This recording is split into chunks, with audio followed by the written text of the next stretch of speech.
بسم اللہ الرحمن الرحیم۔ امام حسین رضی اللہ تعالیٰ کی تجویز۔ دیکھو ان تین باتوں میں سے کوئی ایک بات مان جاؤ۔ ابن سعد حسین رضی اللہ تعالیٰ کی طرف روانہ ہوا۔ وہاں پہنچا تو آپ نے اس سے کہا، نمبر 1 مجھے چھوڑ دو کہ جہاں سے آیا ہوں وہیں واپس چلا جاؤں۔ نمبر 2 یا مجھے یزید کے پاس جانے دو۔ نمبر 3 یا مجھے چھوڑ دو کہ میں کسی سرحد پر چلا جاؤں۔ سانحہ کربلا کا آغاز ہوتا ہے۔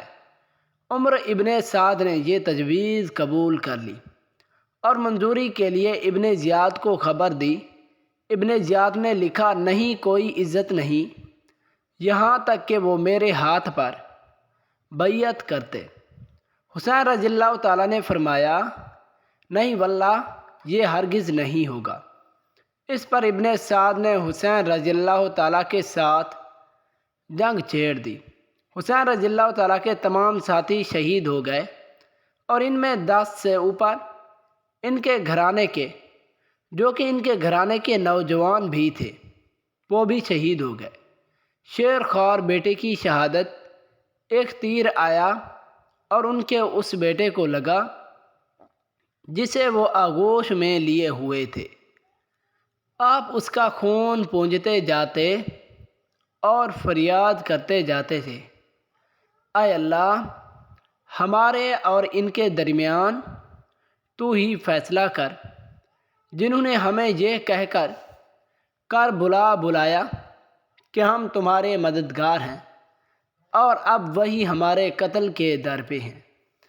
امام حسین رضی اللہ تعالیٰ کی شہادت۔ پھر ایک یمنی چادر منگوائی، اسے پھاڑ کر اپنے بدن پر لپیٹا اور ہاتھ میں تلوار لے کر میدان جنگ میں اترے۔ وہ برابر مبارزت کرتے رہے حتیٰ کہ شہید ہو گئے۔ خدا کی رحمتیں ہوں حسین رضی اللہ تعالیٰ پر۔ انہیں جس شخص نے شہید کیا وہ قبیلہ مذہج کا ایک آدمی تھا۔ آپ کا سر کاٹ کر وہ ابن زیاد کے پاس لے گیا، میرے اونٹ پر چاندی اور سونا لا دو، اس لیے کہ میں نے ایسے بادشاہ کو قتل کیا ہے جس تک رسائی مشکل تھی۔ میں نے ایسے انسان کو مارا جس کے ماں باپ ساری مخلوق سے افضل تھے اور جس حسب نسبت کے اعتبار سے جو سب سے برتر تھا۔ سر مبارک یزید کے دربار میں ابن زیاد نے اسے یزید بن معاویہ رضی اللہ تعالیٰ کے پاس بھیج دیا۔ حسین رضی اللہ تعالیٰ کا سر اس کے ساتھ تھا۔ اس نے آپ کا سر یزید کے سامنے رکھ دیا۔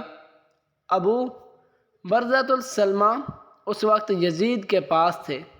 یزید آپ کے دہان مبارک کو چھری سے ٹھوکا دیتا تھا اور کہتا تھا، تلواریں ان لوگوں کی کھوپڑیاں بیچ دیتی ہیں جو ہم پر گراں گزرتے ہیں، اور وہ بڑے ہی سرکش اور ظالم تھے۔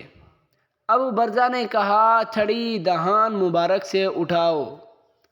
خدا کی قسم میں نے بارہا دیکھا ہے کہ رسول اللہ صلی اللہ علیہ وسلم نے اپنا دہن مبارک اس دہن پر رکھا اور اسے چوما۔ خواتین اور بچے یزید کے دربار میں۔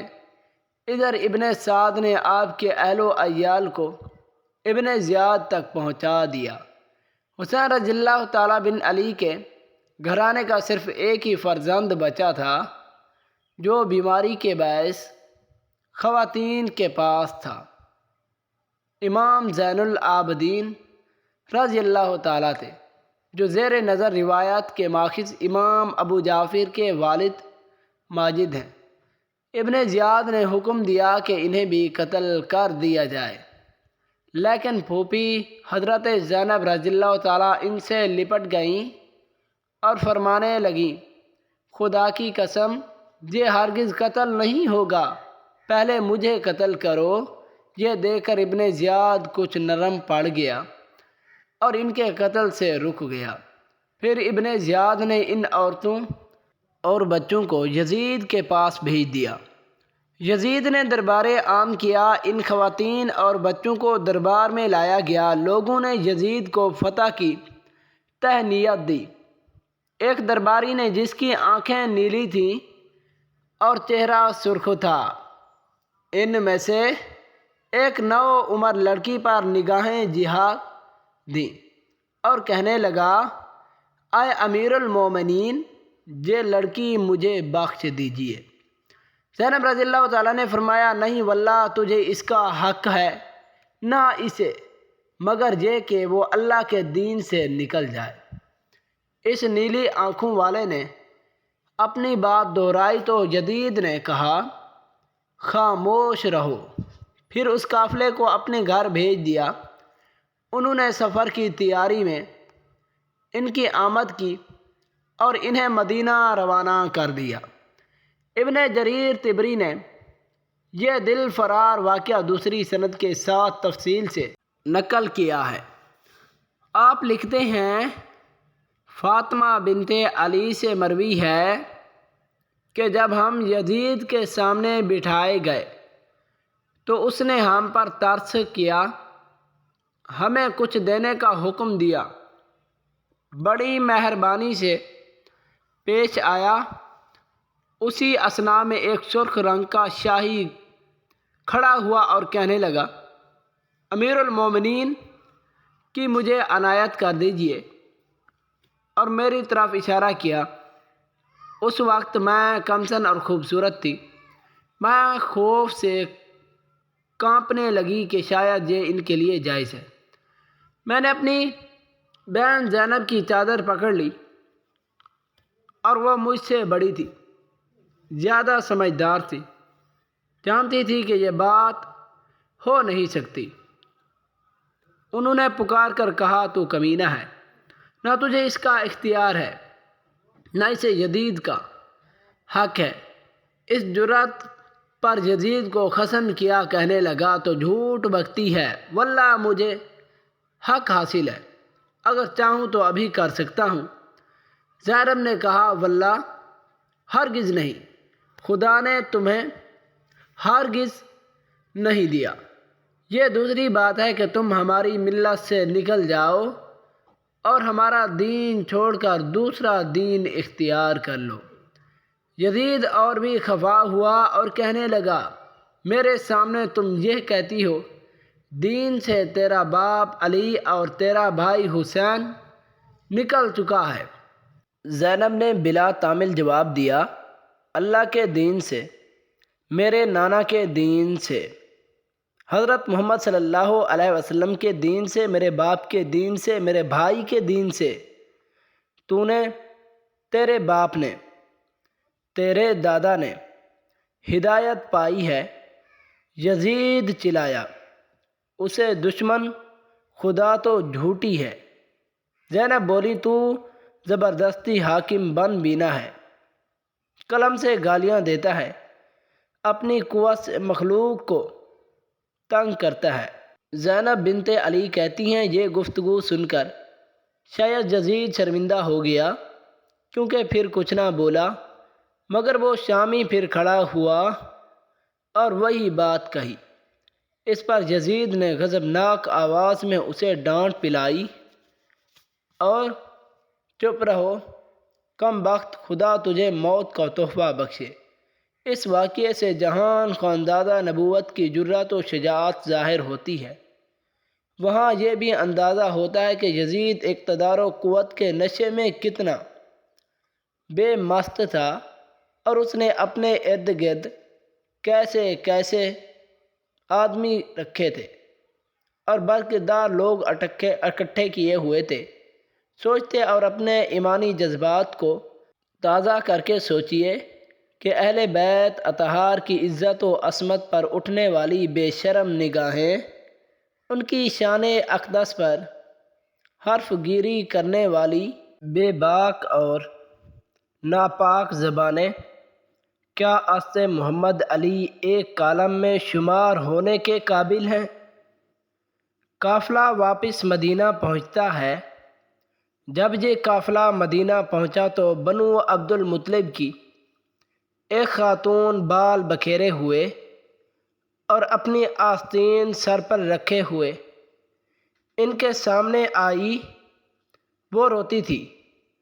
تم کیا جواب دو گے اگر پیغمبر مٹی ہم نے تم سے پوچھا کہ تم نے آخری امت ہو کر میری وفات کے بعد میرے گھرانے کے ساتھ کیا سلوک کیا تھا؟ ان میں سے کچھ قیدی ہیں اور کچھ خون میں لتھڑے ہوئے مقتول ہیں۔ میں جو زندگی بھر تمہیں نصیحتیں کرتا رہا تو اس کی یہ جزا نہ تھی کہ تم میرے قرابت داروں کے ساتھ ایسی بدسلوکی کرو۔ طبرانی کی روایت ہے۔ روایت ختم ہوئی۔ خاتون محترم نے ان اشعار میں وہی دمیت یاد دلائی ہے جو نبی کریم صلی اللہ علیہ وآلہ وسلم نے اپنی امت کو فرمائی اور زید بن ارقم نے ہم تک پہنچائی۔ دیکھو، میں تم میں دو ایسی چیزیں چھوڑے جا رہا ہوں کہ اگر تم نے انہیں تھام رکھا تو گمراہ نہیں ہوگے۔ ان میں سے ایک دوسری سے عظیم تر ہے۔ نمبر 1، کتاب اللہ۔ یہ دور رہتا ہے جو آسمان سے زمین تک لگ رہا ہے۔ میری اطرت، میرے اہل بیت، یہ دونوں ایک دوسرے سے ہرگز جدا نہیں ہوں گے یہاں تک کہ حوض پر میرے پاس آئیں گے تو خیال رکھنا کہ میرے بعد تم سے ان سے کیسا سلوک کرتے ہو۔ افسوس اس امت کے امرن و مالوک نے قرآن سے اچھا سلوک کیا، نہ اہل بیت سے۔ مورخین کے ہاں ان میں اختلاف ہے کہ امام حسین رضی اللہ تعالیٰ کا سر کہاں دفن ہوا۔ محمد بن سعد کہتے ہیں کہ یزید نے امام حسین رضی اللہ تعالیٰ کا سر مدینہ کے والی عمرو بن سعید کے پاس بھیجا اور اس نے جنت البقیع میں آپ کی والدہ ماجدہ کے پاس اسے دفن کیا۔ ابن ابی دنیا کا بیان ہے کہ یزید بن معاویہ کی وفات تک آپ کا سر یزید کے خزانے میں محفوظ رہا۔ اس کی موت کے بعد سر مبارک کو کفنایا گیا اور دمشق میں باب الفرات لیس کے اندر اسے دفن کیا گیا۔ ابن ابی دنیا نے سرویت عثمان بن عبد الرحمن سے کی ہے اور عثمان نے محمد بن عمر بن صالح سے۔ ابن کثیر کہتے ہیں کہ یہ دونوں راوی ضعیف ہیں۔ ابن عکاصر اپنی تاریخ میں لکھتے کہ یزید نے امام حسین کا سر 3 دن تک دمشق میں لٹکائے رکھا، پھر خزانے میں رکھ دیا۔ سلیمان بن عبد المالک کے زمانے میں اسے نکالا گیا تو محض ایک سفید ہڈی باقی رہ گئی تھی۔ سلیمان بن عبد الملک نے اسے دفنایا، خوشبو لگائی، اس پر نماز پڑھی اور مسلمانوں کے قبرستان میں دفن کر دیا۔ اکثر علماء کا رجحان اس طرف ہے کہ آپ کا سر مبارک مدینہ میں جنت الجوی میں یعنی جنت البقیع میں دفن ہوا۔ امام ابن تیمیہ کی تحقیق بھی یہی ہے۔ امام حسین کا مزار جہاں تک آپ کے جسد مبارک کا تعلق ہے، مورخین متفق ہیں کہ وہ شہر کربلا کے پاس طف کے مقام پر دفن ہوا ہے۔